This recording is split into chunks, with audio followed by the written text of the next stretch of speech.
The phone call was recorded at 11:47 p.m, and what Jennifer Gledhill said next would seal her fate forever. On September 28th, Jennifer Gledhill called police to report her husband, Matthew Johnson, missing. The disappearance of Matthew Johnson, a Utah father and husband, and the arrest of his wealthy wife, Jennifer Gledhill, for first-degree murder. Jen in our home before and, breaking bread with them. And then it turned out that she's responsible for his death. It was shocking, frankly.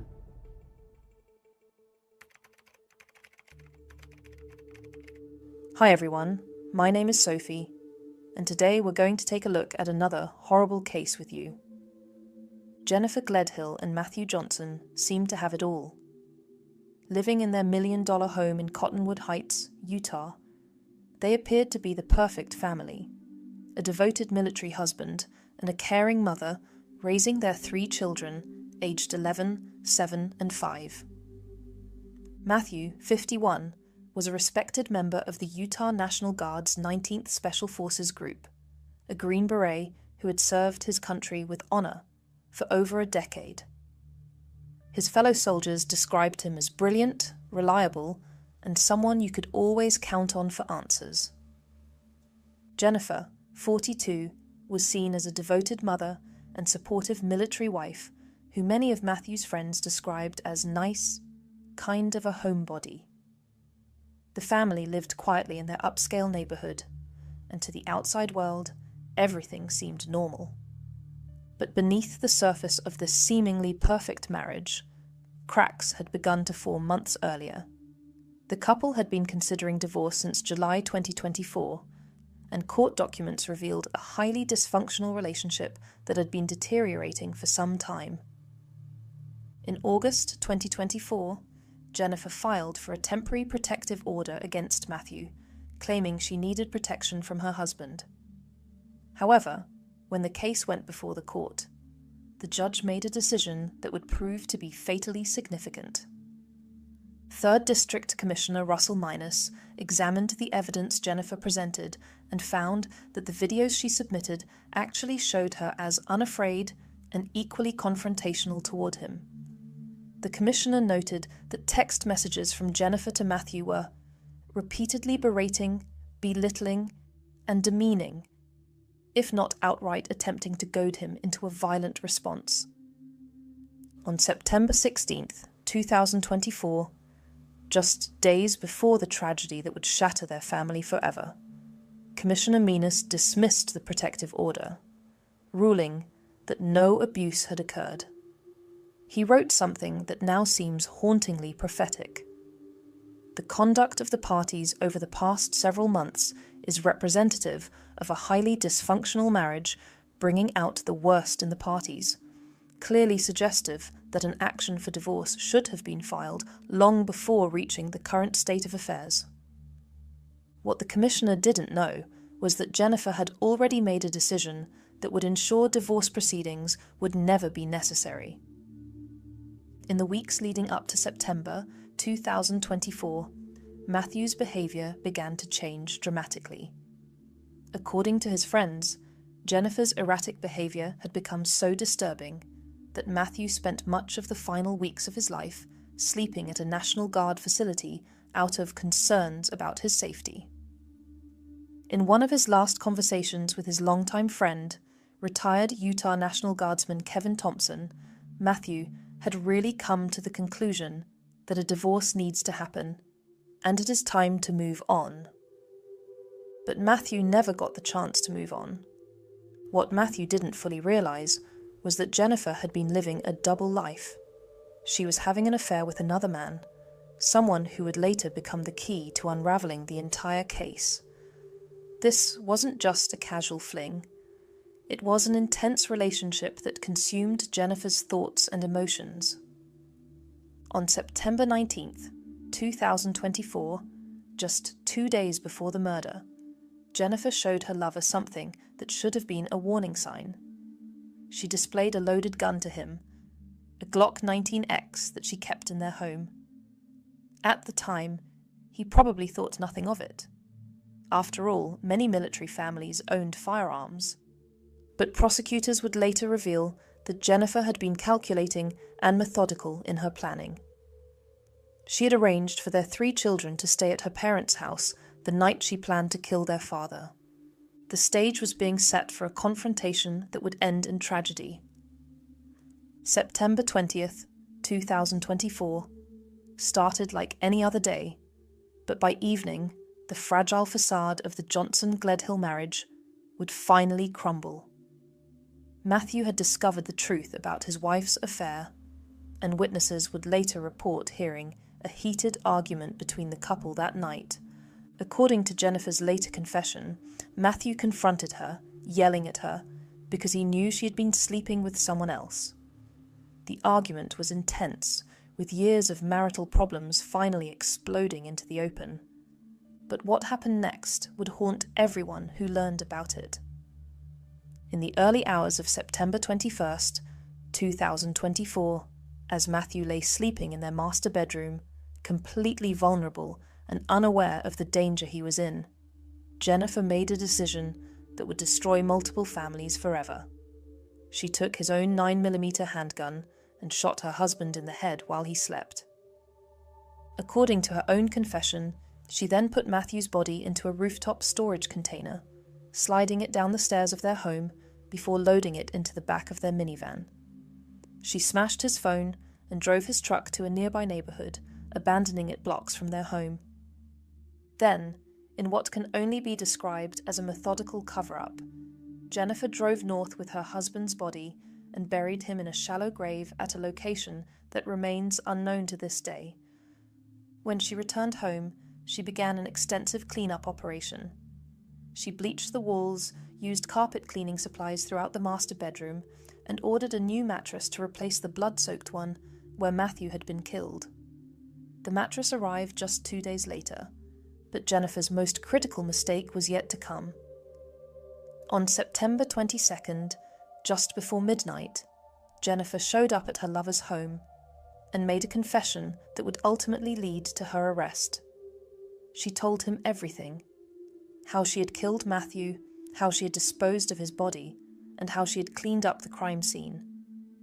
The man noticed bruises on Jennifer's body during their conversation, and when he asked about them, she casually explained that she had gotten them while burying her husband and cleaning the house of evidence. Her lover was terrified by what he had heard. This woman he thought he knew had just confessed to cold-blooded murder with an almost casual demeanor. The truth was about to come out, and it was worse than anyone imagined.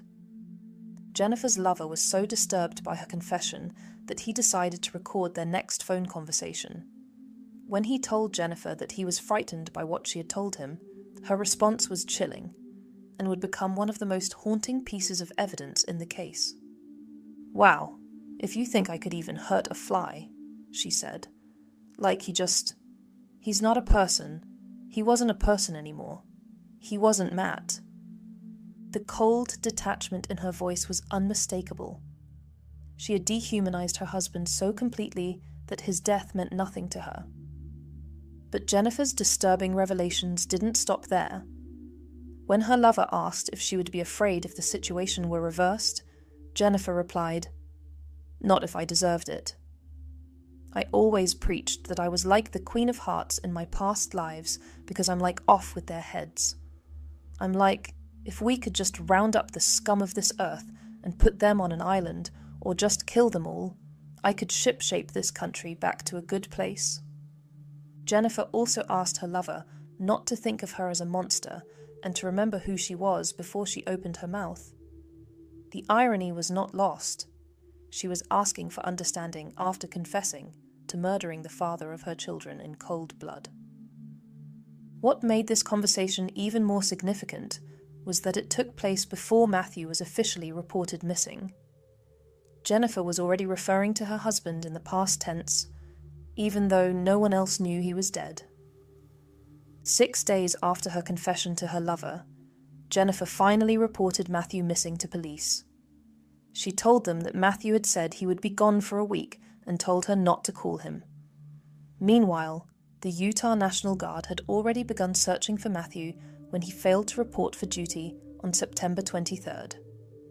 But unbeknownst to Jennifer, her lover had been collecting evidence against her.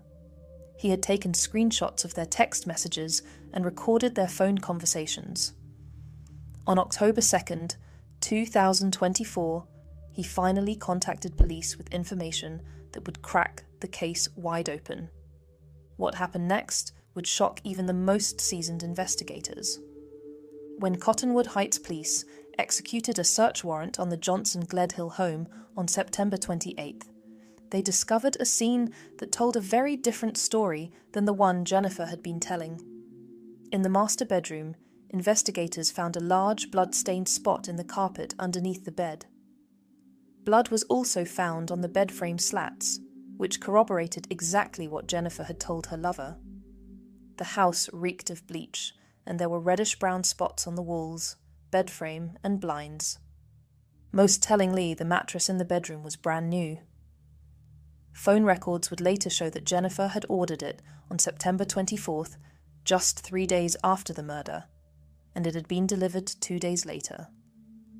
During the investigation, police also discovered GPS data from Jennifer's phone showing her movements on September 21st and 22nd.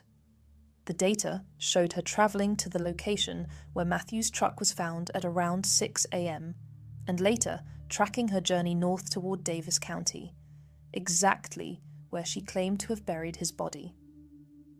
On October 2nd, 2024, armed with the recorded confessions and physical evidence, police arrested Jennifer Gledhill on charges of first-degree murder and obstruction of justice.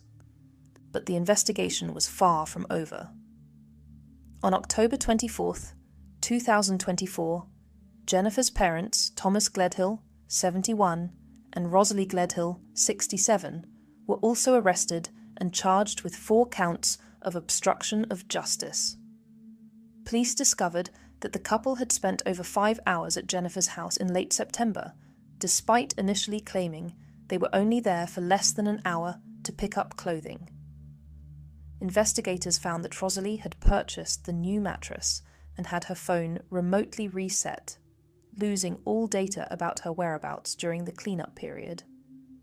When police questioned Thomas about the master bedroom and alleged cleanup, he told them, "I did not go in where the incident happened," inadvertently revealing knowledge of a crime scene. During a search of the parents' home, police found a Glock 19X gun box wrapped in a child's onesie inside a plastic tote near Jennifer's bedroom. The container matched the description of the gun Jennifer had shown to her lover on September 19th. The family had tried to cover up the perfect murder, but their web of lies was quickly unraveling. Months have passed since Jennifer's arrest, but Matthew Johnson's body remains missing. Extensive search efforts have covered multiple counties, extending from Davis and Weber counties all the way to Box Elder County near the Utah-Idaho border.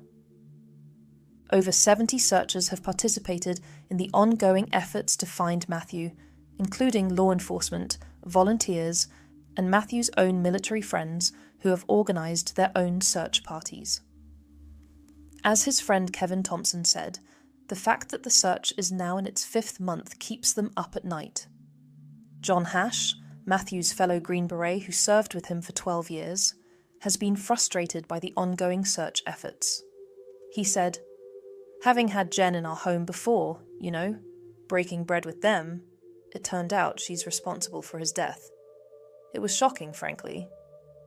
During recent court hearings, prosecutors revealed that a vehicle storage container had been found floating in water, and it contained Johnson's blood inside.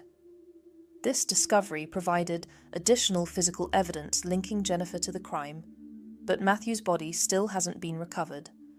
The search continues to expand across northern Utah as investigators follow every lead, hoping to finally bring Matthew home to his family. They were about to discover a secret Jennifer had hoped would never see the light of day. Jennifer Gledhill has pleaded not guilty to all charges against her. She faces 1 count of first-degree murder, 5 counts of obstruction of justice, 1 count of possession of a controlled substance, 1 count of abuse or desecration of a human body, and 1 count of tampering with a witness. During her bail hearing, prosecutors argued that Jennifer posed a significant danger to the community and to the integrity of the investigation. They revealed that she had told her lover she would shoot herself before going to jail, demonstrating both her desperation and potential for further violence. The judge sided with prosecutors and denied Jennifer's request for bail, noting that she posed a risk to the community. She remains in custody at the Salt Lake County Jail.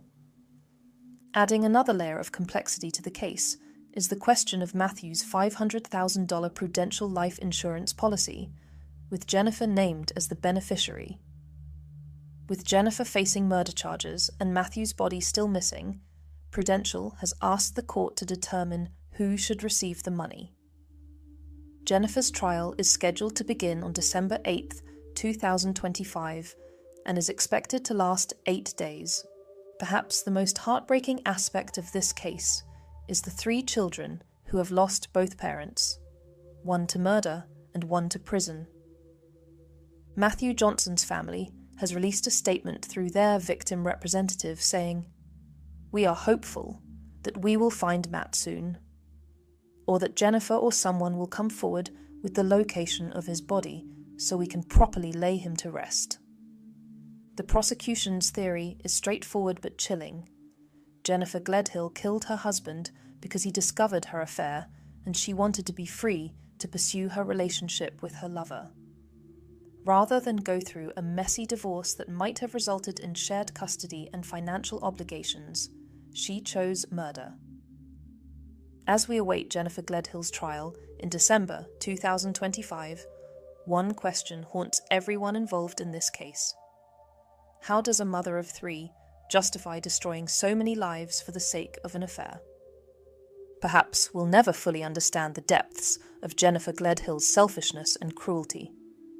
What we do know is that her actions have created wounds that will never fully heal. Justice may eventually be served, but Matthew Johnson will never come home to his children. And somewhere in northern Utah, a devoted father and soldier lies in an unmarked grave, waiting for someone to finally tell the truth about where he can be found.